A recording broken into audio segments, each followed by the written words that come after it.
Baluzers babaddemu. Baluzers abenjawulo bogamba nti banjawulo mu kalulu akamyufu ka NRM. David Bahati Ndorwa West, Esther Mbayo Luka District, Jennifer Namuyangu Kibuku District, Twakagabo Bukoto South, Irene Muroni Bulambuli District, Musa Echeru Amuria County, Obiga Kania Terego County, Joyce Kaduchu Moyo District. Baluzers betwita Baluzers abenjawulo. Jennifer Asibu Nebi Woman MP, Jenny Awiki Woman MP Kabaro, Woman MP Kabera Maido, Baroda Kayanga Woman MP Kamuli Municipality. Tuli ku Baluzers. Geoffrey Macho Busia Municipality. Freddy Kyakulaga Bwino Iganga North oyo minister omubezi owa agriculture. David Mauku David Steven Gemanya Kibuku, Mary Goleti Chitutu Manafa Woman MP. Sizomera. Rose Lily Akero Karenga kino kitundu ki Karenga Woman MP. Mose Cheru twamaliriza Peace Mutuzo Bunyangabo Woman MP. Bawiners mukamyufu ka NRM. Abenkizo banja abawangu debesigenda kusoma wana era batogena kulyanga njogerako. But abenkizo Moses Ali Adjumani West, Rebecca Kadaga Kamuli District, Jessica Lupo Katakwi District, Robin Anabanja Kakumiro District, Freddy Ruhindi Nakawa East, Michael Mawanda Igara East, Lydia Wanyoto Mbale City Woman, Matia Kasaija Buyanja County. Bawiners abenjawulo. Anet Nabirye Luka Woman MP, Abdul Chiyimba Busiro East, Mary Babalanda Budope West, Daniel Kananula Chira Municipality, Dennis Namala. Salamu alaikum. Ajati nakalemba omusomero dduwa. Bwoba wenyiyembeera embi yankusomere ku dduwa. Abali ebweru mirimu giganye papula zesibye kino kyekyoto kwensabira omukisa kobe ng'odiriddawa wali wenkusabira n'ofuna emikisa. Kyoba olabanga abirira ebinyonyi ebitalina kyakulya naawe atalina mulimu jangu kusomere ku dduwa ofuna omukisa. Eno ennyanja kwesula buli kimu ekisira ne kiba kikujjudde nekikasuka mu nnyanja nekikunta nekigenda. Nze Ajati Nakalemba kambawo ennamba yange yeeno 075377529. Temuddeeyo nemwebakira ebizibu mukobe ku nnamba yange eno. Wanawo sizira okubeera nga otulaba nkwaniriza nnyo ku mukutu guno olunaku olwaleero nkubuuzako nti wasiibye otya, osuze otya, kusinziira mu ggwanga mw'oli ne mu kitundu mw'oli. Afunye okusomozebwa nkusaasidde nnyo asobola tuka ku buwanguzi nkiyozaayoza. Nze Matiya Ssekanjako. Nzize twogere kamyufu ka NRM, survival of the fittest. Hadairemu ntagwe mutwe gwe yakubye. New Vision egamba winners netekawo kakoma losers. Akamyufu ka NRM kabaddemu bingi.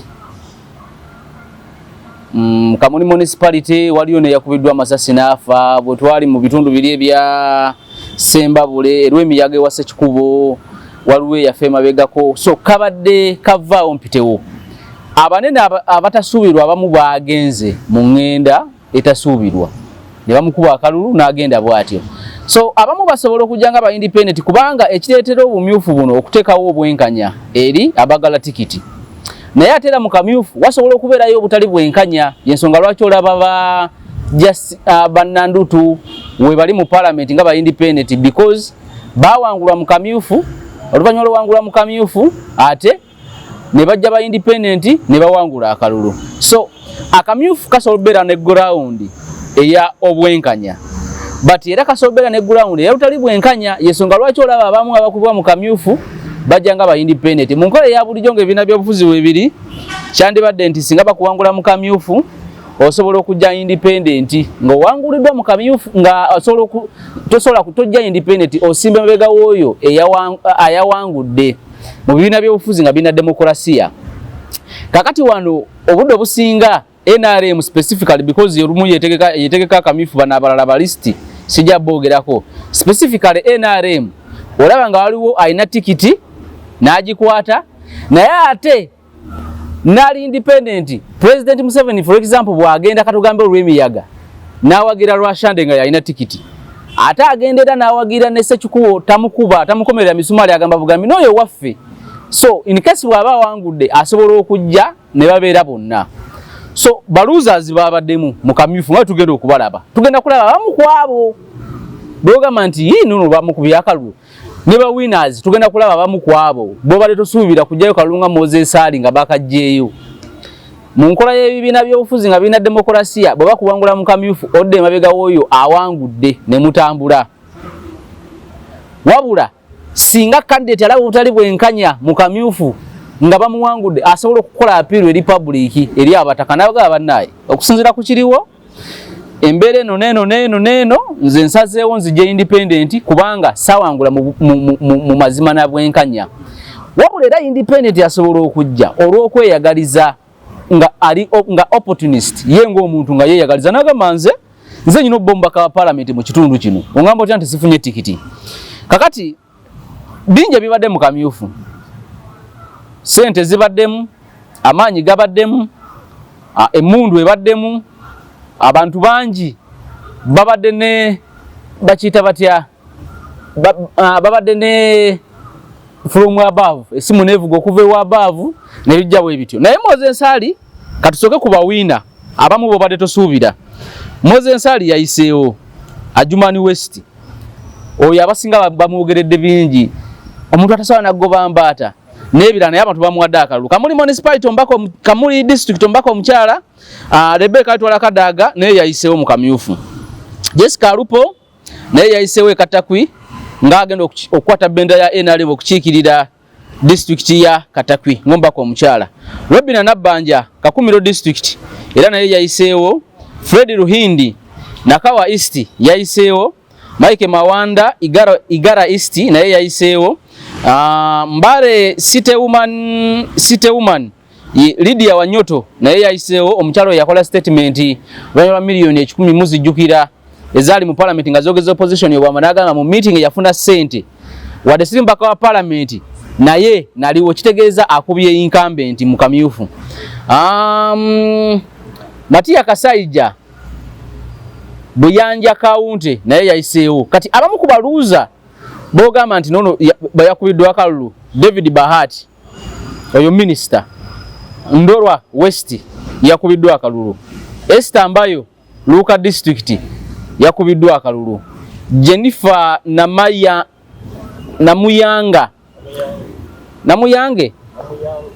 Namuyangu kituufu Kibuka district yakubiddwa akalulu Twakagabo yakasala jjuza abadde mu kibiina kya NUP ngera ye mubaka aliyo kati akikira abantu ba Bukoto South naye yakubiddwa akamyufu simanyi agenda kujja independent agenda kufuna ku bibiina ebirala eby'opposition yakiriza mu bufunzi tagenda kujja kati oyo bw'abagambe agenda kuwagira oli ye munabya bufuzi omutuufu kuba mu kamyufu singa bakukuba osimba emabega w'oyo awangudde akamyufu ne musobola okubeera nga mutambula. Ono Irene Muton Bulambuli district naye yakubiddwa Musa Echeru oyo minister Muroni yakubiddwa namutolere yamukubye Nyamutolo weri Musa Echeru naye yakubiddwa oyo nona minister Obiga Kania oyo minister naye kamumezze abalala abamegeddwa nga sinaba kugenda kubalala abawangudde abalala abamegeddwa ye Baroda Kayanga MP Kamuli municipality bijulwa wayagala okukiikirira kati omukyalo oyo yakubiddwa mu kamyufu naye ate abaddeyo nga independent si abadde tikiti ya NRM kubanga mama we yafa mu kalulu nga bagenda mu kalulu kati nafuna kadi kakana nafuna thimpase najja mu parliament era bwe wetegereza obulunga ye bwali ye n'omukyalo omulala ne bijulwa bona bali mu 15 tebesingako obululu bungi omulala yakubiddwa ye David Bahati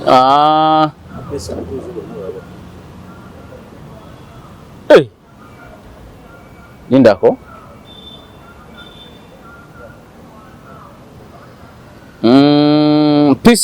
Peace Mutuzo wuno naye yakubiddwa Mary Goreti Kitutu naye yakubiddwa Godfrey Macho omusajja oyo webusi ayogera nnyo mumumanyi naye yakubiddwa bannaye akamyufu kati katugendeko kubalala abawangudde Fiona Nyamutolo akalu naye yakajjeeyo Nebi Woman MP Justin Namere wa Masaka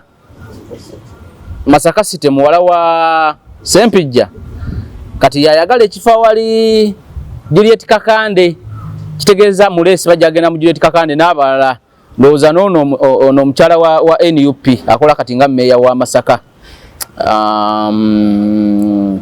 Daniel Kananura Kira municipality yawangudde yono Samuel Bamutezi Kiguru North naye yawangudde Dr. Patrick Wakida Kabweri County naye yawangudde Dennis Namala naye yawangudde Jane Francis Ashiro naye yawangudde Janet Babirie naye yawangudde Waluka Woman MP kakati abo be bamu ku Lwashande naye mumumanyi yawangudde akalu Lwashande yawangudde Sekikubo yakamala emyaka 25 Sekikubo naye afira wagamba nange wendi lwaki sibeerawo so akamyufu kaina grounds bbiri ground esooka ya kibiina ground eyokubiri ye y'abantu kati mu kamyufu obudde obusinga ebibiina by'obufuzi bitegeka obumyufu nga byagala okulaba biina buwagizi kwa kati NRM yamaze dopima buwagizi bwenkana ki njagala nkuwe ekyokulabirako eruuka is it Luka okay nga sinaba kale ngenda kuwe ebyokulabirako bibiri isoka kyeluuka muluuka ayawangudde ayina emitwalo 3 mu 13 mu 714 yenna abiri Aneti eyakutte ekyokubiri yembayo Esther ayina 898 mu 896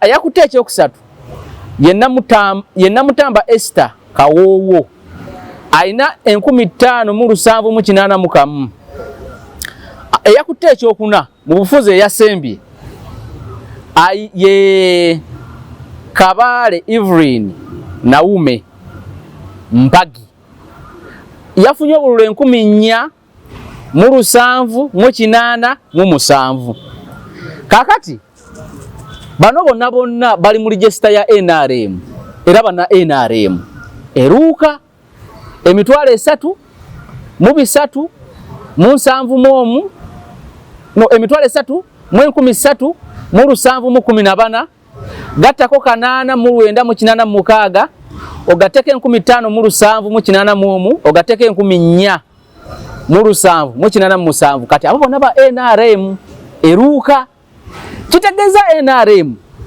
esatu bwozigattako akanana nogattako ettano nogattako ennya obeera mu kati gino giri esatu gattako kanana gattako ttaano gattako kasanvu kumpi obeera mitwalo nga 6.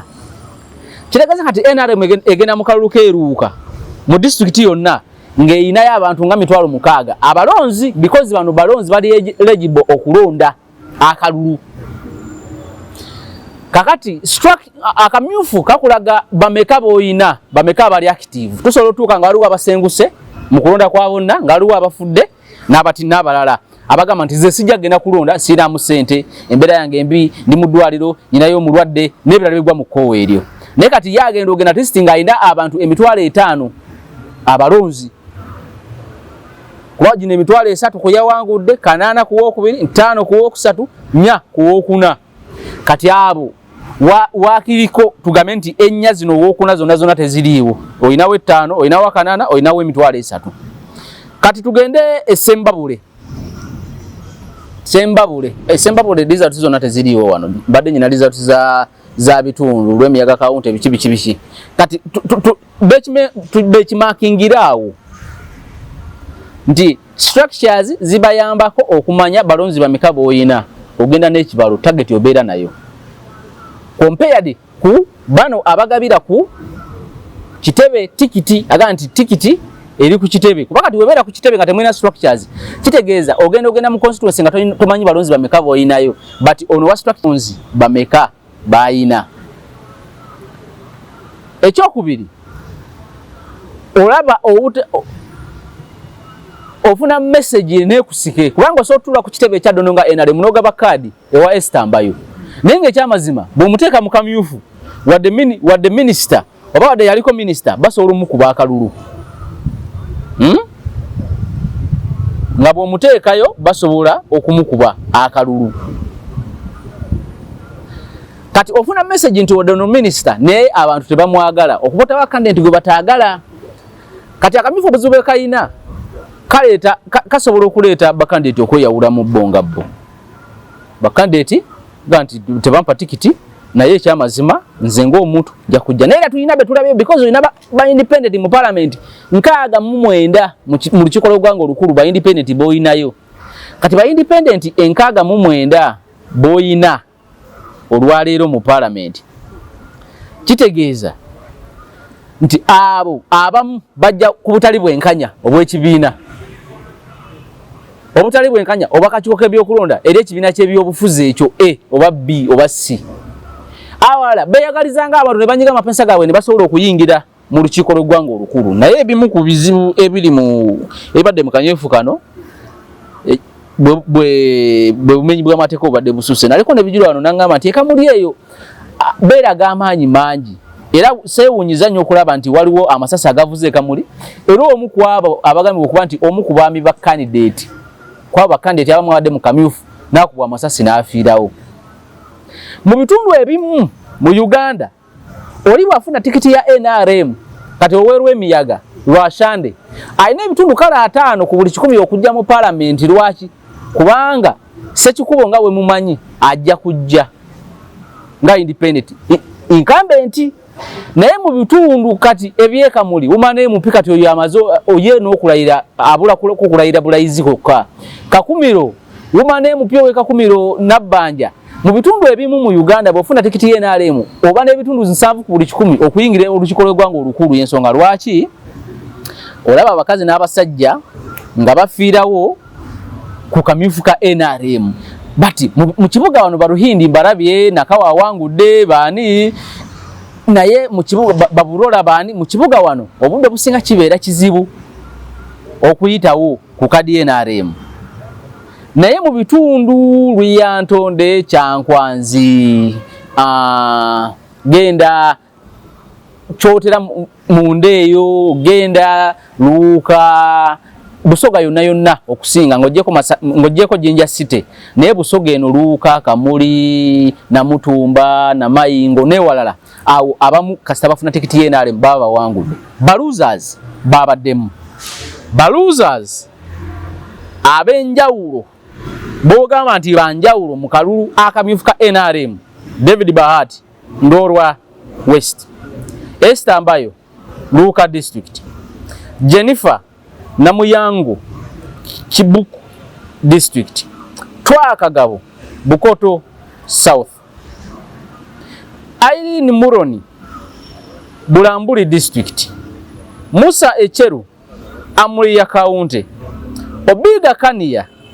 Terego County, Joyce Kaduchu Moyo District, Baruzas betwita Baruzas abenjawulo, Jennifer Asibu Nebi Woman MP, Jenny Awiki Woman MP Kabaro Woman MP Kabera Maido, Baroda Kayanga Woman MP Kamuli Municipality. Tuli ku Baruzas. Geoffrey Macho Busia Municipality. Freddy Kyakulaga Bwino Iganga North oyo minister omubezi owa agriculture. David Mauku David Steven Gemanya Chibuku, Mary Goretti Chitutu Manafa Woman MP. Isizomera.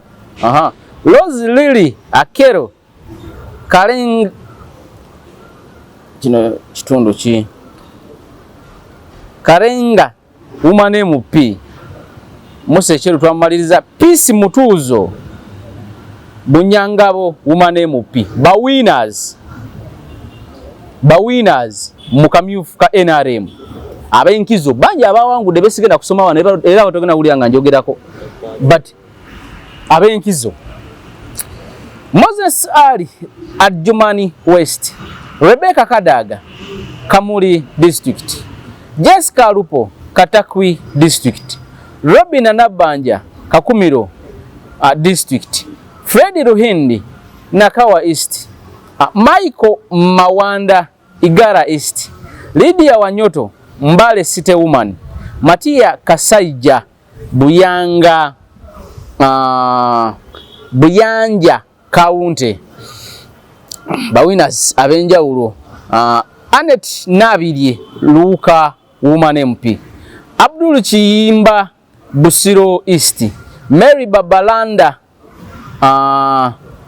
Budope West, Daniel Kananula Chira Municipality, Dennis Namala Bindaba Buyaga West, Dr. Patrick Wakidi Kabwiri County, Samuel Bamutez Chiguru North, Justin Nameri Masaka City, Jane Francis Ashiro Oyam Woman MP, Jane Francis Amogin Kabera Maido Woman MP, Madina Nsereko Kawempe South, Fiona Nyamtolo Nebi Woman MP.